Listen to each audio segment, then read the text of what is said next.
Le monde entier a poussé un soupir de soulagement dans la nuit du 7 au 8 avril dernier. L'ultimatum adressé par le président des États-Unis d'Amérique, Donald Trump, s'est achevé sans se solder par des bombardements apocalyptiques sur l'Iran. Pendant ce temps-là, en Algérie, nous avons le chef d'état-major de l'armée nationale et populaire, Saïd Chengriha. Il est parti dans la 6e légion militaire pour superviser l'exercice militaire tactique avec munitions réelles appelé EASAR 2026. Mitrailleuses, des chars dans le désert, de la poussière partout, des explosions, des hélicoptères, des avions, Saïd Chengriha qui porte de très belles lunettes de soleil. Est-ce que les dirigeants algériens ont compris réellement les évolutions du monde d'aujourd'hui? Le monde d'aujourd'hui, c'est pas un monde de chars. Ce n'est pas le monde des avions ou des hélicoptères. Le monde de 2026, c'est le monde de la cybersécurité, de l'IA, des drones, des missiles balistiques. Un drone fabriqué par l'Iran à $30 000 a fait plus de dégâts que des missiles ou des chars ou des avions qui coûtent plusieurs millions de dollars. Demain, c'est par exemple tout le haut commandement de l'armée algérienne il est éliminé. Saïd Chengriha est bon. Est-ce que l'Algérie aurait pu continuer à se battre et à résister? Il suffit juste qu'un ennemi auquel l'Algérie va se confronter, il envoie juste une dizaine de drones, ils vont éliminer tous ses chars et éliminer tous ses soldats. Le monde entier a poussé un soupir de soulagement dans la nuit du 7 au 8 avril dernier. L'ultimatum adressé par le président des États-Unis d'Amérique, Donald Trump, s'est achevé sans se solder par des bombardements apocalyptiques sur l'Iran. Une troisième guerre mondiale a visiblement été évitée de justesse, puisque Donald Trump avait promis l'enfer, voire même la disparition de toute une civilisation qui est l'antique Iran. Nous étions donc au bord d'une guerre destructive, une guerre ravageuse, avec des opérations militaires de grande ampleur, voire même des arrivées sur le sol iranien de plusieurs centaines, voire milliers de soldats américains et israéliens. Ce qui aurait pu provoquer véritablement, et selon plusieurs experts très réputés en la matière, une guerre de grande ampleur similaire au combat meurtrier que le monde entier a connu durant la Première et la Deuxième Guerre mondiale. Le monde respire. Pendant ce temps-là, en Algérie, nous avons le chef d'état-major de l'armée nationale et populaire, le patron de l'institution militaire algérienne, Saïd Chengriha, général d'armée Saïd Chengriha. En même temps, vraiment, la simultanéité des deux événements nous interpelle, nous intrigue, et elle nous a d'ailleurs incité à partager avec vous cette émission. Le 8 avril, le mercredi 8 avril 2026, au moment où le monde entier soupire et se frotte les mains et se réjouit de connaître un cessez-le-feu qui va durer 2 semaines. D'ailleurs, on ne sait même pas est-ce que réellement ce cessez-le-feu va durer très longtemps. En tout cas, il permet aux esprits de se calmer et il permet au monde entier de retrouver une certaine sérénité qui a été totalement perdue à la suite des opérations de la guerre qui a été déclenchée par les États-Unis d'Amérique contre l'Iran. Au moment où le monde donc retrouve un tant soit peu de sérénité, en Algérie, Saïd Chengriha, le 8 avril 2026, il est parti dans la 6e légion militaire pour superviser l'exercice militaire tactique avec munitions réelles appelé EASAR 2026. EASAR 2026. L'Algérie, donc, continue d'organiser des exercices militaires grandeur nature avec des munitions réelles. Vous allez voir des photos à l'écran, comme ce sont des photos que nous avons donc récupérées auprès du ministère de la Défense nationale. Le ministère algérien de la Défense nationale, sur son site internet, sur sa chaîne YouTube, sur sa page Facebook, a grandement médiatisé cette opération dirigée par Saïd Chengriha en personne, ainsi que le commandant de la 6e légion militaire et le commandant du secteur opérationnel. EASAR 2026, donc c'est un ensemble d'exercices militaires exécutés avec des munitions réelles qui a pour objectif, selon le ministère algérien de la Défense nationale, de mettre à l'épreuve la disponibilité, je cite, la disponibilité au combat des unités du secteur opérationnel, leur capacité d'exécution des éventuelles missions de combat, la maîtrise du matériel de combat et des systèmes d'armes modernes, d'entraîner les commandements et les états-majors et de développer leurs connaissances en matière de planification, de préparation, d'organisation et d'exécution, tout en les mettant dans des conditions de combat réelles. Des conditions de combat réelles. Les images du ministère de la Défense nationale, qui reflèteraient, ou qui sont censées en tout cas refléter ces objectifs décrits par le résumé officiellement partagé par le ministère algérien de la Défense nationale sur ces différentes plateformes et qui a été donc massivement diffusé par l'ensemble des médias algériens. Ces images nous montrent quoi? Nous montrent des mitrailleuses, des chars dans le désert, de la poussière partout, des explosions, des hélicoptères, des avions. Saïd Chenguereha qui porte de très belles lunettes de soleil, entouré de plusieurs officiers supérieurs de l'armée algérienne, dont certains sont aussi âgés que Saïd Chenguereha, des avions et des hélicoptères qui tirent quelques missiles, des parachutistes algériens. Donc c'est un véritable exercice militaire qui est censé impressionner, épater ou en tout cas dévoiler, comme le dit si justement le communiqué du ministère algérien de la Défense nationale, les capacités opérationnelles de l'armée nationale algérienne et sa capacité aussi à relever le défi et à mener des combats dans des conditions réelles. Sauf que quand on a le 8 avril 2026, au moment où le monde soupirait, ou poussait un grand soupir de soulagement après le cessez-le-feu entre l'Iran, Israël et les États-Unis d'Amérique. Le 8 avril, quand on compare la guerre qui a été déclenchée contre l'Iran par les États-Unis d'Amérique et Israël avec les conditions réelles de combat dans lesquelles se préparent les unités de l'armée nationale algérienne, force est de constater qu'il y a un décalage. Et force est de constater qu'on est dans l'obligation de se poser la question suivante. Est-ce que les dirigeants algériens ont compris réellement les évolutions du monde d'aujourd'hui? Est-ce qu'ils ont tiré les leçons urgentes de cette guerre qui a bouleversé le monde entier et qui a déclenché des conséquences désastreuses sur le plan économique, diplomatique et géostratégique? Est-ce que l'exercice grandeur nature, diffusé massivement par le ministère de la Défense nationale et tous les médias algériens, dans lequel nous voyons des troupes algériennes galvaudées, lançant des cris de guerre et utilisant des chars et des camions et des avions et des hélicoptères, est-ce que cet exercice militaire correspond réellement aux évolutions, aux mutations de la guerre moderne ou de la guerre contemporaine?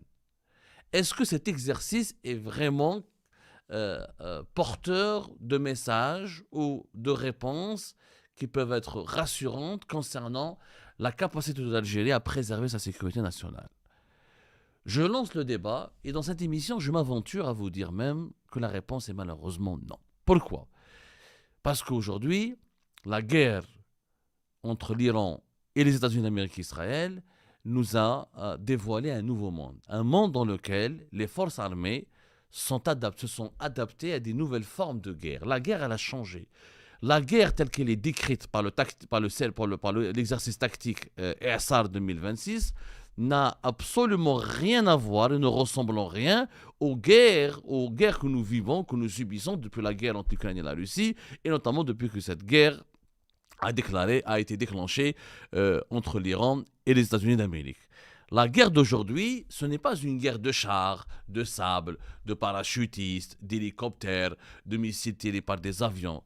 Aujourd'hui, nous assistons à une guerre qui est caractérisée par les salves de missiles balistiques, des drones hyper modernes, la guerre qui est des drones et des missiles guidés par l'intelligence artificielle, sans oublier la guerre informationnelle, la guerre psychologique et la guerre psychologique et économique.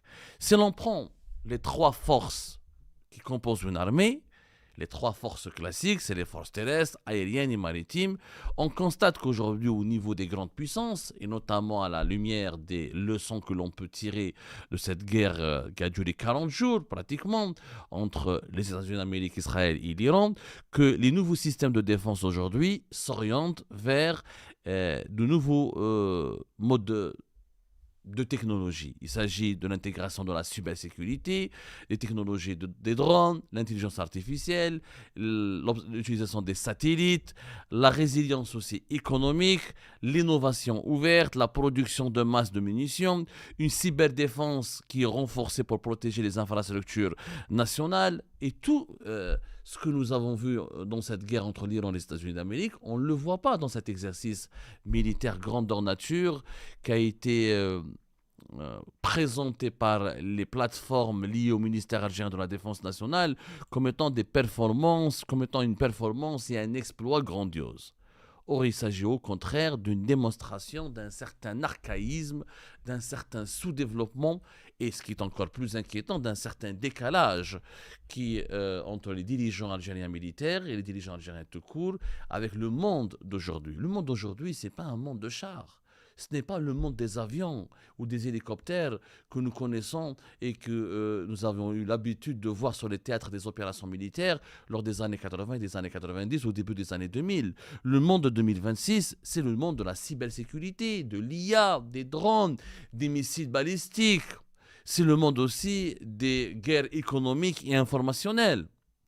Donc, le monde de la guerre de 2026 repose sur le renforcement de la sécurité des systèmes d'information, la surveillance du spectre électromagnétique, la lutte contre les drones avec l'intégration de l'intelligence artificielle, la création de laboratoires composés d'experts de haut niveau dans plusieurs domaines, notamment d'experts pluridisciplinaires, les nouvelles stratégies militaires auxquelles nous sommes en train d'assister depuis la guerre entre l'Ukraine et la Russie, et notamment depuis les évolutions de la guerre qui a été déclenchée par les États-Unis d'Amérique contre l'Iran, nous apprennent qu'aujourd'hui, tout est technologique, que tout est minutieux.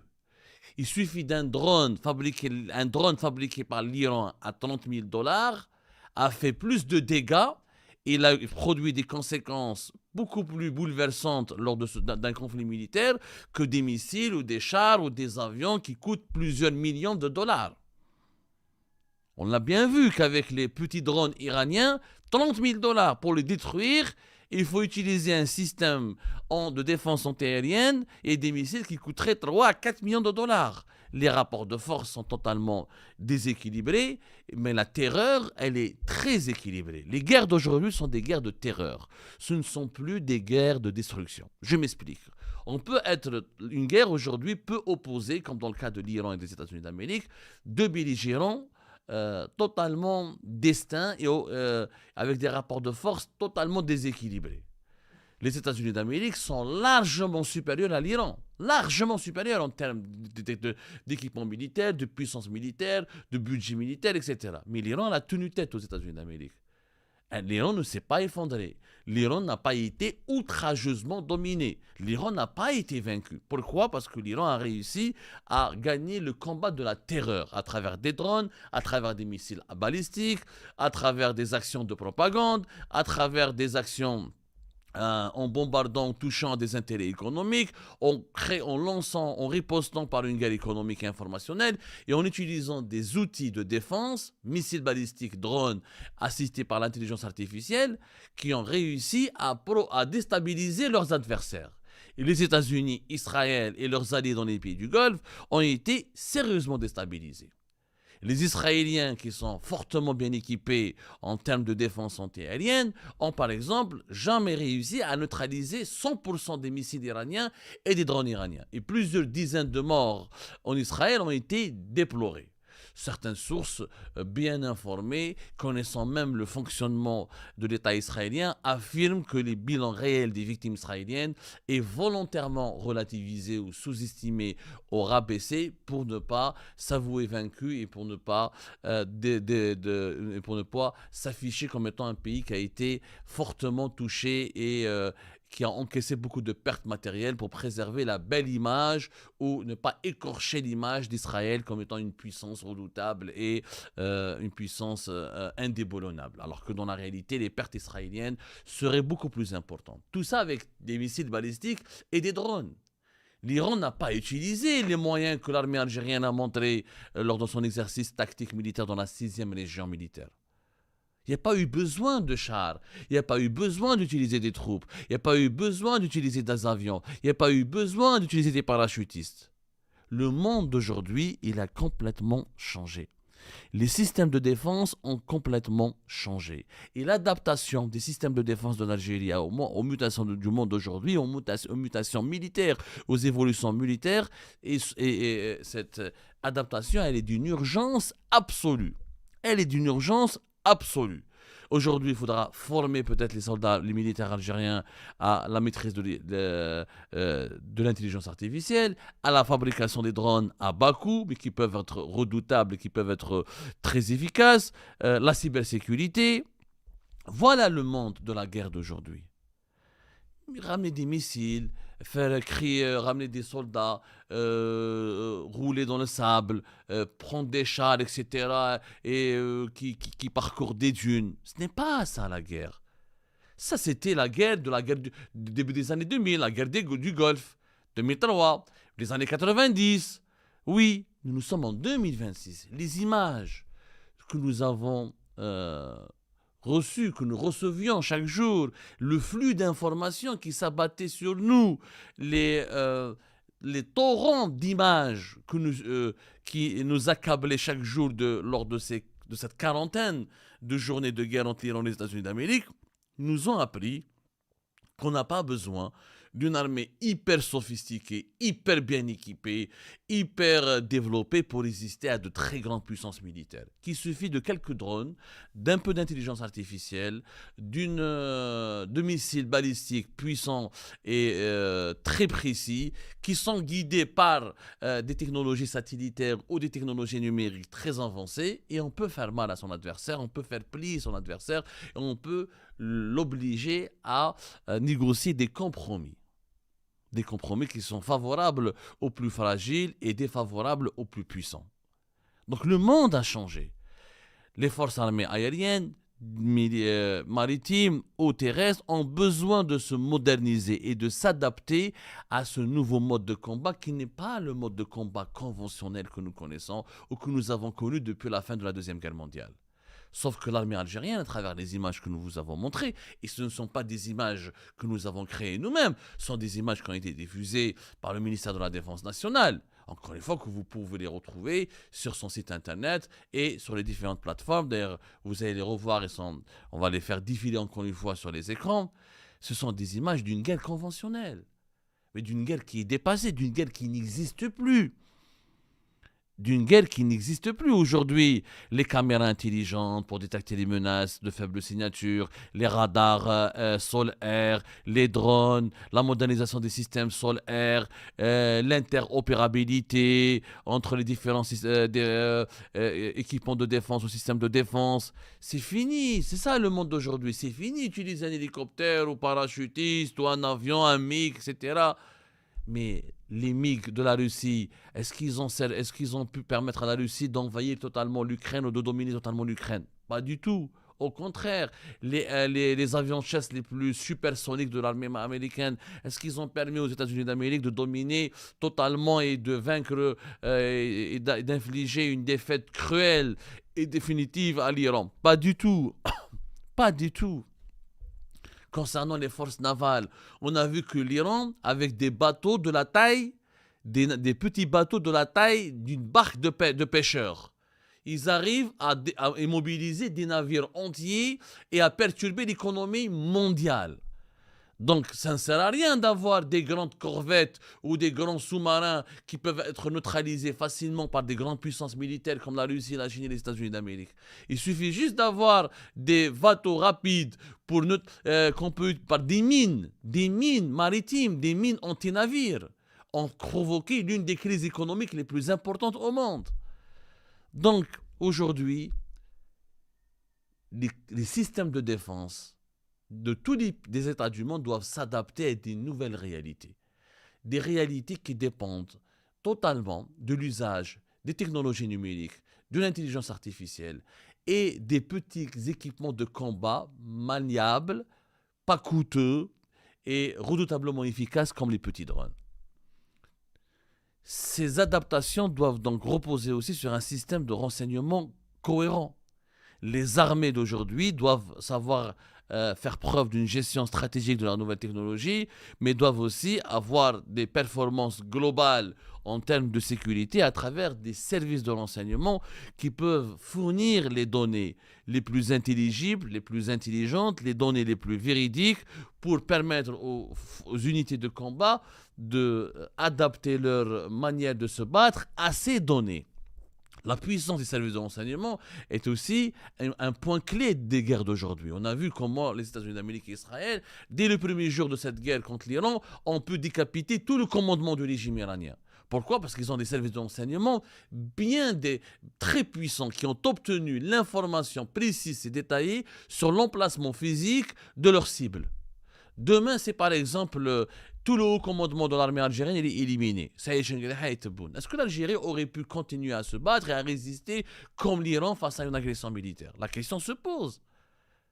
Moi, je pose cette question. Et je pense que nous sommes très nombreuses et nombreux, nous les Algériens, à se poser cette question. Si demain, les commandements ou le haut commandement de notre pays est éliminé en une journée, comme c'était le cas de l'Iran, est-ce que l'Algérie aurait pu continuer à résister militairement à une agression étrangère ? Comme c'était le cas de l'Iran, parce que les Iraniens, ils ont perdu tous leurs chefs dès les premiers jours de la guerre. Mais ils ont résisté 40 jours et ils ont obligé les États-Unis d'Amérique et Israël à accepter un cessez-le-feu et à négocier un compromis. Est-ce que nous, on est capable de tenir pendant 40 jours si Tebboune et Shingriha et les chefs de nos services de renseignement ou de nos principales institutions militaires et sécuritaires se retrouvent éliminés dès les premières heures d'un conflit ? Voilà les questions auxquelles l'armée nationale et populaire aujourd'hui ou l'institution militaire globalement est obligée de répondre. Elle est obligée de les accepter d'abord, ces questions. C'est une remise en cause. Or, il n'y a pas de remise en cause en Algérie. Ce sont les mêmes méthodes vieillissantes, archaïques, qui sont utilisées pour superviser les questions de défense nationale. Je suis désolé, mais un tel exercice militaire, il sert à quoi ? Il suffit juste qu'un ennemi auquel l'Algérie va se confronter, il envoie juste une dizaine de drones, ils vont éliminer tous ses chars et éliminer tous ses soldats. Des drones peut-être qui vont coûter 50 000 ou 60 000 $, qui vont éliminer des équipements qui sont très coûteux. Ça sert à quoi ces exercices militaires ? Est-ce que montrer ses muscles signifie qu'on va forcément gagner une bagarre ou un combat et qu'on va impressionner un interlocuteur ou un adversaire ? C'était possible dans le monde des années 90, dans le monde du début des années 2000. Force est de constater qu'aujourd'hui, ce n'est plus possible. Et cette réflexion, elle s'appuie sur des leçons que nous avons, que n'importe qui peut tirer aujourd'hui de ce qui s'est passé entre l'Iran et les États-Unis d'Amérique et Israël. Les équilibres militaires ont changé, les modes de combat ont changé, les systèmes de défense ont changé, la façon de faire la guerre a complètement changé. Mais pendant ce temps-là, l'Algérie, malheureusement, n'a pas encore changé. Elle continue de diriger et de superviser et de gérer ces questions de défense nationale avec les mêmes modes de gouvernance ou les modes d'emploi d'un monde ancien qui a disparu. Et ben c'est la fin de cette vidéo les amis, je vous remercie comme d'habitude pour avoir suivi jusqu'à la fin. N'oubliez pas de nous laisser vos commentaires et vos réactions sur la vidéo et de vous abonner à la chaîne si vous n'êtes pas encore abonné. Et merci aussi pour vos commentaires et vos discussions très animées dans la section des commentaires. Donc, vous n'oubliez jamais de décortiquer bien un sujet sur tous les points qui ont été abordés dans la vidéo et ça fait vraiment plaisir quand moi-même je ne fais pas de commentaires, je m'appuie sur vous pour que vous puissiez bien expliquer les choses et en faire des discussions civilisées et dans tout le respect possible. Donc voilà, merci beaucoup et à la prochaine dans une nouvelle vidéo. Au revoir.